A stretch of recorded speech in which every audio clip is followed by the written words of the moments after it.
today we're going to be working with factorization by grouping. There are different types of factorizing.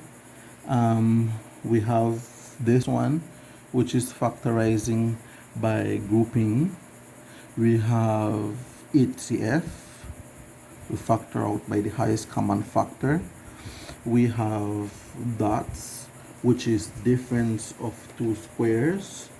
We also have AC method, right? We have factorizing by perfect square or using perfect square to get what we need, right? But today we're going to be working with factorizing by grouping.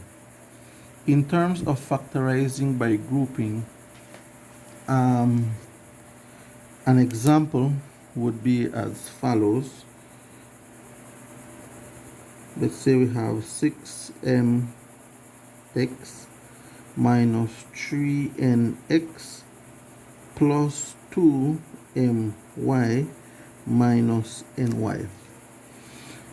In factorizing by grouping, the first thing that you have to look at is that normally we have 4 terms, and then if we count it, you can see that there is 1 here, 2, 3, and 4.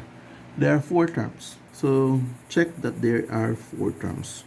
Once I have 4 terms, I will group by 2's, right? We will group in pairs. So we're going to say, all right, this 2 and then this 2. Once I have grouped in 2's, what I need to do is I need to use HCF to factor out from here. What can I remove from these 2 terms? Only these 2 terms, because then you will do the same thing for the other 2. 6 and 3. The highest common factor is 3, so that means I can take out a 3. And I can take out a 3 from in here, right? So if I remove the 3, and then I need to take a look at the letters. Can I factor out an m? An m is here, but it's not here. So I cannot factor out an m. Can I factor out an n? An n is not here, but it is here, so I still cannot factor out the n. Can I factor out an x? Yes, a x is here, a x is here, so that means I can factor it out or remove it out. Once you factor it out, once you find everything that can be removed out, then you have your open bracket and you put what remains inside of the bracket. 3 times what will give me 6? 3 times what will give me 6? 3 times 2 will give me 6. Did I factor out the m? No. So let me put the m in here. Did I factor out the x? Yes. So I do not need to put nothing inside for the x. Minus 3 times what will give me 3?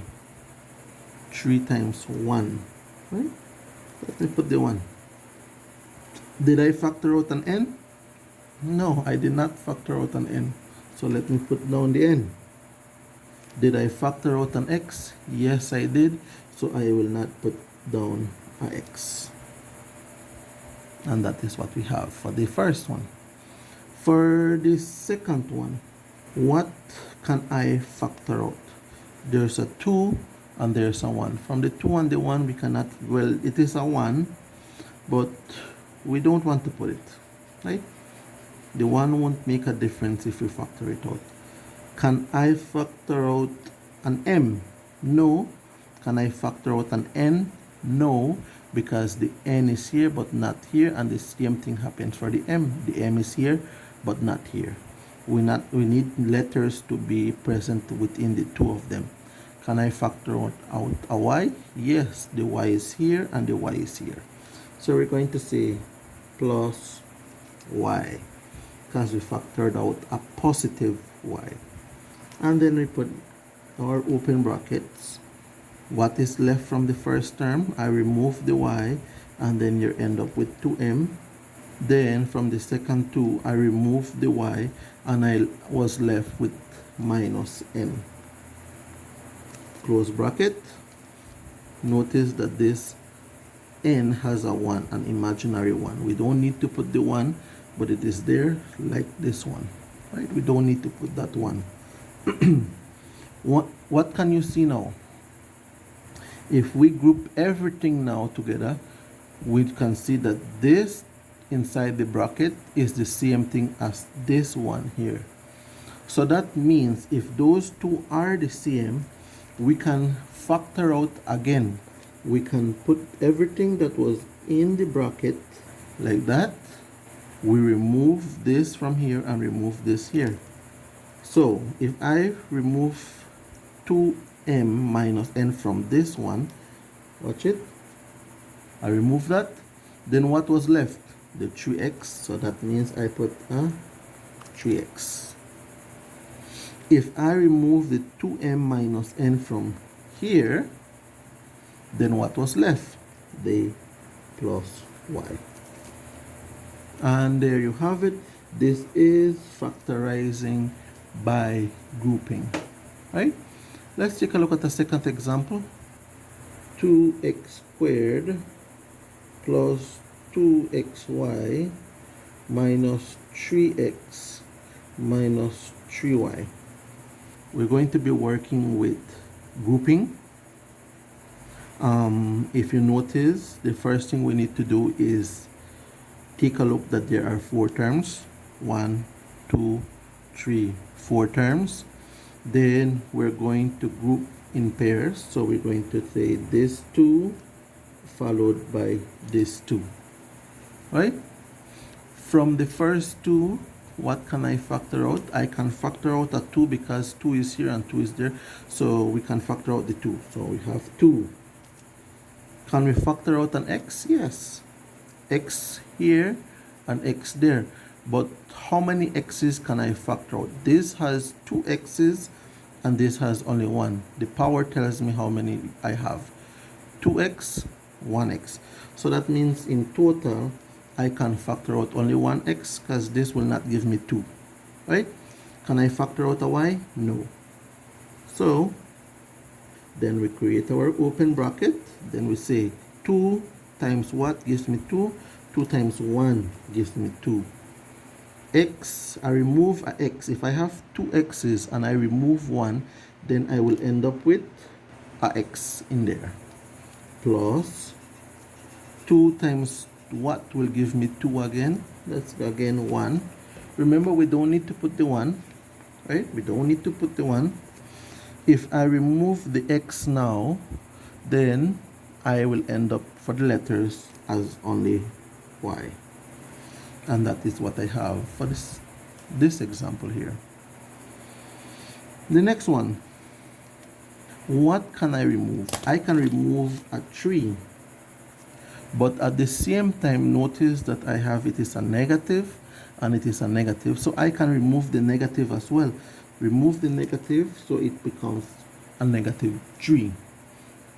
Can I remove a x? No. Can I remove a y? No. So we're done. Negative 3 times what gives me negative 3? Again, it's 1. Remember, we don't have to put the 1.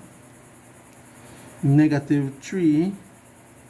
Alright, so we have the negative, the 1, sorry. Did we remove any letters? No, so that means I need to include the x here. Right? Negative 3 times what gives me negative 3? That's going to be a 1, which is a positive 1. Right? And then did we remove any letter? No, so that means I bring down the y. Notice that what's inside of the bracket is the same thing as what is here. So we can say, factor those out, x plus y, close bracket. Remember, we do not need to put the 1. But remember, there is a 1 in front if there is no number. So x has a 1 here and y has a 1 here, but we don't have to put it. Okay? So that is what we have. So we factor that. So if I factor this, notice what was left is 2x. If I factor that, notice what was left is minus 3. And there we have it, factoring by grouping. And then remember, you have to check it is 4 terms, and then you group by pairs and you use HCF to factor out. Thank you.